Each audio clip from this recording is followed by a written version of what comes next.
Hi, I'm Alex Elle, and I write books for a living. The Hey Girl podcast was created with sisterhood and storytelling in mind. Hey girl. Hey girl. Hey girl. Hey girl. I'll be sitting down with some phenomenal women to discuss love. I believe we grew distant out of love of some type, like, I don't want to hurt you. Loss. Really don't know what's going to trigger that feeling of grief in any moment. And a topic very important to my work, self-care. Freedom is self-care. It's not about pedicures. It's not about clothing. It's not about trips. Join us as we journey through sharing together. Today I'm sitting down to talk with Chelsey. She's the owner of Starling Jewelry, and she shares a really heartfelt story on how her business came to be, her love for jewelry, and on taking a shift to step in her heart's work. This is Chelsey's story. Hey, girl. Hey girl. Chelsey, thank you so much for being with me today. I am so excited to chat a little bit about who you are, what you do, and the beauty that you offer this world. So before we dive in, can you introduce yourself to the Hey Girl listeners? Yes, thank you so much for having me. My name's Chelsey. I have a jewelry company called Starling Jewelry, and we're based in Los Angeles. How long have you been in jewelry? I have been in jewelry I've been saying 10 years for a couple years, so I think a little over 10 years. Can you tell me a little bit about your story and how you got started? I have a undergraduate degree in like biopsychology. This is not on track at all for me, but in my early 20s was basically at a place where I decided it was worthwhile, and I had some really supportive people in my life to pursue something that I was passionate about and not so much something that I thought I should do. So I went into jewelry, and I just started by apprenticing with some local jewelers in Vermont, which is where I'm originally from. Mm-hmm. And then my now husband and I moved to New Mexico, actually, which was a perfect place for jewelry. They have a huge craft scene there. And I apprenticed with this master goldsmith who was amazing there for about a year, and he taught me so much. And so that was where I really dove into jewelry. And that was all actually working on the bench and making things. Oh, wow. That is absolutely amazing. I didn't know that part of your story. That's wonderful. Yeah. Can we backtrack just a little bit and talk about that shift from biopsychology to falling in love with making things and offering them to the world? How did that shift come to be, aside from you deciding, okay, I think I want to do something else? How was it for your heart to be like, I'm going to go for this thing and make it my career? Yeah, I think I love science. I still love science and learning and about the world around us and how it's made up. And for some reason, I had it in my head as a child that I needed to do something solid. Mm-hmm. I needed to do something like be a doctor or a lawyer or a dentist or, I think my mom was an artist. She is an artist. And so I saw from an early age, like how hard that can be.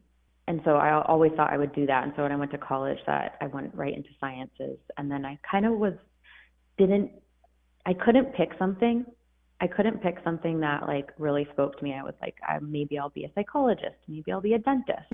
Maybe I'll be a doctor. And I just kept bouncing around, and to the point where like I did finally pick something and applied to a master's degree program, but I knew it wasn't in my heart. And I actually started dating my husband at around that time as well, and we went to Mexico.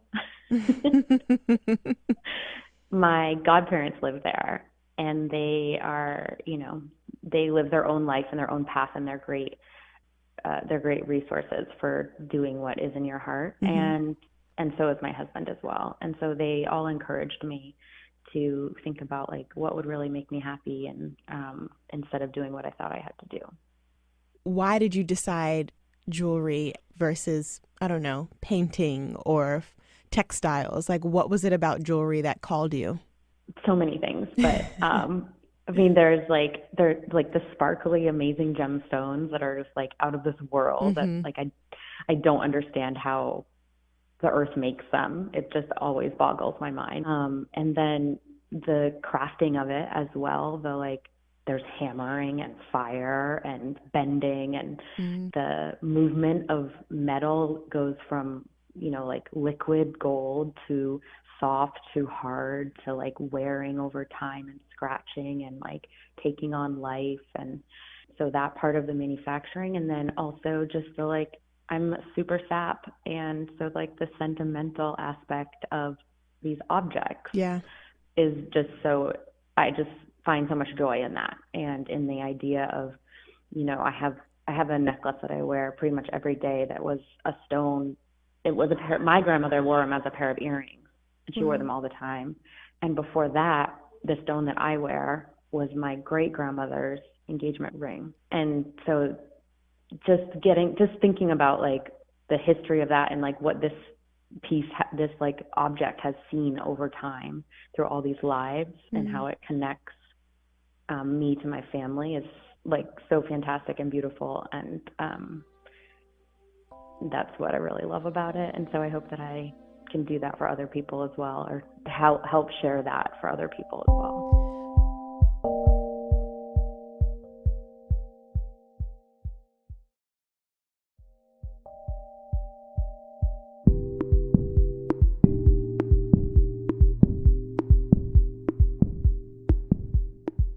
Something I'm a big fan of with Starling in particular is the ethical manufacturing and sourcing that you stand by. So I would love to talk a little bit about that and why you chose to go that route. And I believe everything is made in Los Angeles, correct? Yeah. Which is just wonderful and local. And as you were bringing Starling to fruition, what were some of your dreams for the brand as far as keeping it sustainable? Yeah, I mean, I think that creating a sustainable brand is really the only way that I wanted to do something. Right. I'm really respectful that materials come from the earth, but I also want to, I guess, I respect that they come from the earth, and I want to respect the earth back as well. So, and the people that make them. I have, you know, the utmost respect for the talented jewelers that help me make every piece, because I started in jewelry that way as well. Having everything made in LA is really important to me, so I get to know all the jewelers and we have a great relationship. And then also the materials themselves, making sure that we, you know, we can recycle and reuse instead of mining new stuff. Right. How did Starling come to be as far as the name and you, I don't know, just creating these beautiful, dainty heirloom pieces? Yeah. Well, I wanted to create something that was really just classic, simple pieces that anyone could wear, and you could wear every day in your daily life, and do it at an affordable cost. So it's all online. The name Starling, I think we just kind of, when we were coming up with the concept, we just liked the word. It's actually a bird. You know, it's happy and joyful to me. It also, I connect a lot to the star part of Starling as well, and the sort of celestial side of that. So let's talk about self-care as a business owner. Yeah. I heard that. Right? I knew this was coming. So there's so many folks that I speak with who are like, I'm in business for myself. I'm also a wife. I'm also a mother. I'm also a friend, and I don't even know how to begin. So I love to ask my fellow women in business just some ways that you dive into yourself so you can refill, and that way pour into not only your brand but your customers and the folks that you work with, and, you know, just make it all come full circle. So what does your self-care practice look like for you these days? Yeah, well, this current, like right this second, it's a little bit hard. Yeah. Because it's like the busiest time of the year for us. Right. But in general, I think I try to find the space in the very moment that I can. So no matter where I am or what I'm doing, trying to appreciate that the very second, and taking some time to look at what I'm doing or look at the person that I'm talking to and appreciate where I am and the materials that I'm getting to work with, the person I'm getting to work with, the customer that I'm getting to talk to, the dog that I'm getting to pet, the flower that I'm smelling, like whatever it is, just, you know, taking those times throughout the day to be like, this is amazing and beautiful and I love life. Yeah. That's what I've been able to work in to my day to day. You know, we're all balancing so many balls. So right. And taking those moments, you know, it's so, I love that you said that, just taking the moment to enjoy and be present as much as we can, because we often forget to do that, right? It's like we're going. We're building these brands. We're talking to customers. We're having these, you know, in-person communications and online communications. And it's like, how do I take a second, even if I'm busy, to appreciate the moment that I'm in right now? So I love that you mentioned that for self-care, because it's like, that matters a lot.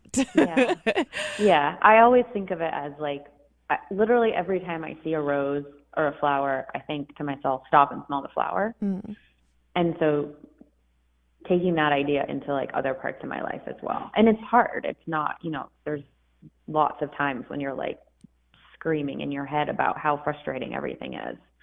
But, you know, I think whenever you hear a story or something happens in your life where you realize like, oh, time is so short and health is so important, you can really quickly get back to a place where you just can appreciate those small things in the moment. Has there ever been a time where you were just like, I can't do this, I don't want to do this, let me just go and do my, you know, biopsychology and just forget this?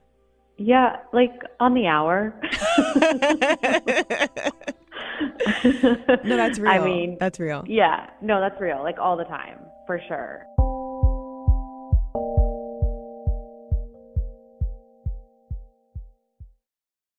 Shine is a free self-care app that will help you say, I got this, every morning. Each day, you get motivational texts and audio clips tailored toward your personal goals. Shine will help you grow and be kind to yourself along the way. Think of it like a personalized pep talk, but in your pocket. I love waking up to Shine's texts in the mornings. They're motivational, uplifting, and can really help me kickstart my day on a positive note. Shine's motivational texts make me feel like I can run my day. One of my favorite Shine features is the check-in option. They send a prompt, and I'm huge on prompts, asking about gratitude. What am I grateful for today? That's a question that I ask daily during my own writing practice. So to have it come straight to my phone as a reminder is awesome. And if you're into meditation and affirmations, Shine has something for that too. Why is the Shine app so awesome? Well, for one, it's a great way to start your day. If you ever feel anxious or overwhelmed before you get going, every weekday morning, Shine sends you a motivational text to help you hustle with your heart. Over 3 million people in 189 countries start their morning with Shine. If you're interested in giving it a try, download the Shine app today at the App Store or on Google Play and go to shinetext.com/heygirl to get 50% off Shine Premium. You'll get access to the entire Shine audio library and enjoy other exclusive features. That's shinetext.com/heygirl to get 50% off Shine Premium. Again, that's shinetext.com/heygirl. shinetext.com/heygirl.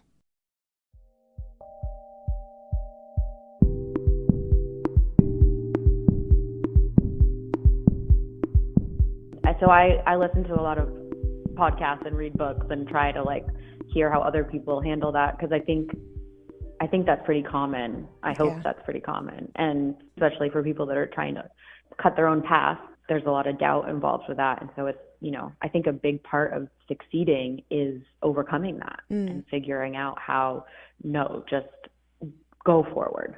You can do it, and forcing yourself through even when you like don't believe in yourself necessarily. It can be really, really just discouraging, and choosing heart's work is not an easy feat. No. At all.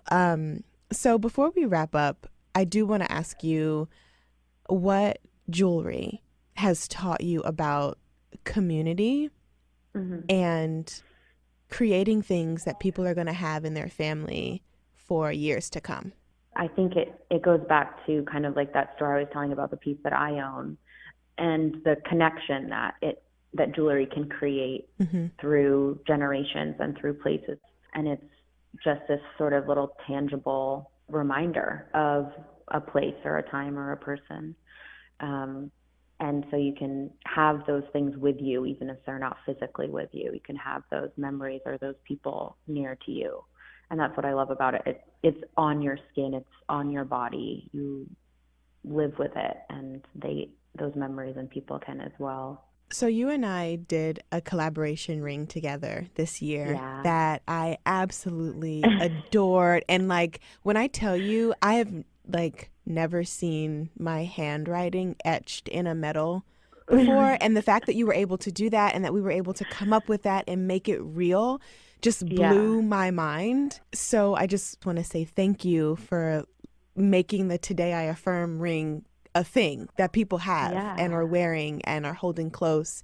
And also for creating community through that type of connection and giving people the gift of coming together closer. And, you know, I sometimes I have to sit back and remember when I'm in the throes of it, it's just it's just what I do. I'm a writer. I write. But having it settle, having the words settle in the hearts of other folks, and then have them able to wear something that I wrote on paper on a ring is mind-blowingly amazing to me. And I really am just grateful that we were able to do that together. Yeah, no, I'm equally as grateful and so thankful that you are excited about the project. And it was a really special part of this year for me as well. And life moves so quickly, right? And we're always like doing a million things at once. And so when you get to like stop and think like, oh, we made this piece together that all these people are enjoying and like putting into their lives, taking on its own meaning for them. Yeah. That's like the best to me, I think. And getting to hear the feedback from people about like why they connect with that piece. Yeah. Is so special and really cool and exciting too. And it makes all the days where we want to quit and throw away everything to go back to what we know that we think will bring us joy. We come back to what really brings us joy. So thank you so much for your time today. And I just wish you all the best. And I'm excited to see what we can create together in the future. Yeah, I think so. I think there's something coming soon, hopefully. I do too. So the ring is being discontinued at the end of this year.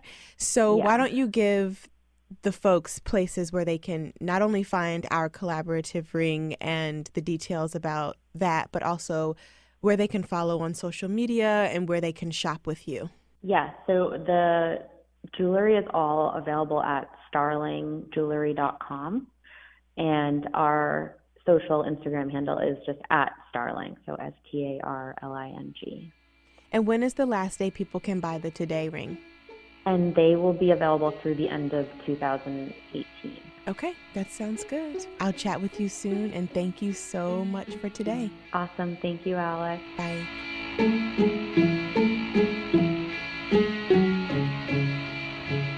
The Hey Girl podcast is a member of the District Productive.